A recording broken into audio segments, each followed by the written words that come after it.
छात्रों, ये साखी के आखे के अर्थ ध्यान दें, ध्यान से सुने।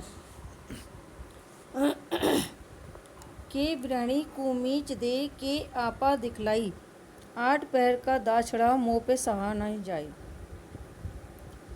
कबीरदास जी कहते हैं, परमात्मा रूपी प्रियतम से आत्मा रूपी गृहिणी कह रही है कि अब तो वो थक गई है भगवान को याद करते करते, तो कह रही है या तो मुझे मीच माने मृत्यु, या तो मुझे मृत्यु दे दो या अपने दर्शन करा दो। कई माने या अपने दर्शन करा दो। 8 पहर का दाशड़ा मुँह पे सहा न जाई।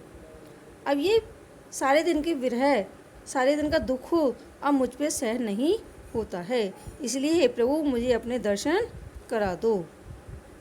नेक्स्ट, कबीर रेख सिंदूर की काजल दिए न जाई, नैनू रमैया रम रहा दूजा कहाँ समाई। कबीरदास जी कहते हैं कि जीवात्मा ने भगवान के नाम के सिंदूर की रेखा मांग में खींच ली है, यानी कि सुहाग के रूप में भगवान को मान लिया है। काजल दिया न जाई, अब मेरी आंखों में काजल नहीं लगाया जाता, अर्थात संसार की बातों को मेरे पे सहन नहीं होता। नैनो रमिया रम रहा, क्योंकि मेरी आंखों में अब राम बस गए हैं, प्रभु बस गए हैं, तो ये संसार रूपी काजल मुझ पे अब आंखों में नहीं समाया जाता, अर्थात नहीं लगाया जाता। नेक्स्ट, शायर नहीं सीप बिन स्वाति बूंद भी नहीं, कबीर मोती नीप जई सुन्नी सिसरगण माई। कबीरदास जी कहते हैं, सागर के बिना सीप नहीं, सीप के बिना स्वाति नक्षत्र की बूंद नहीं। अब तो शून्य शिखर पर मोक्ष रूपी मोती उत्पन्न हो गया है। जहाँ पर कुछ नहीं होता तो वहाँ पर मोक्ष रूपी मोती उत्पन्न होता है सागर में, इसीलिए सागर के बिना सीप नहीं, सीप के बिना स्वाति नक्षत्र की बूंद नहीं। तो कबीरदास जी कहते हैं कि अब तो शून्य शिखर पर मोक्ष रूपी मोती उत्पन्न हो गया है। पानी हीते हिम भया, हिम है गया बिलाई, जो कुछ था सोई भया अब कुछ कहा न जाई। कबीरदास जी कहते हैं, पानी से तो बर्फ़ बनता है और बर्फ़ ही पिघल करके पानी बन जाता है। जो कुछ पहले था पानी ही था, वही हो गया, इस बारे में कुछ नहीं कहा जा सकता।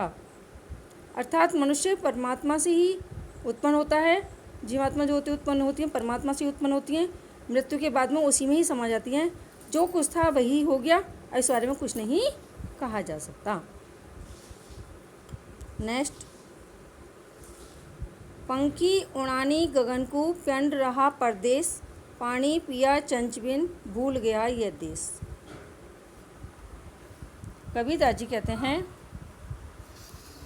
जब मनुष्य की मृत्यु हो जाती है तो आत्मा रूपी पंखी माने पक्षी, गगन माने आकाश में उड़ जाता है, और प्यंड माने शरीर इसी परदेश में पड़ा रह जाता है, पृथ्वी पर पड़ा रह जाता है।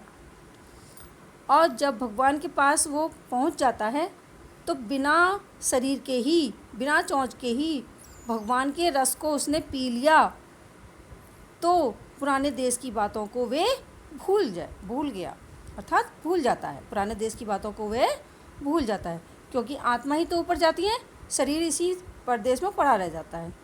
जब भगवान के पास पहुंच करके वहाँ के भगवान के रस को चख लेता है, अर्थात भगवान का स्मरण करता है, तो वो पुराने देश की बातों को भूल जाता है।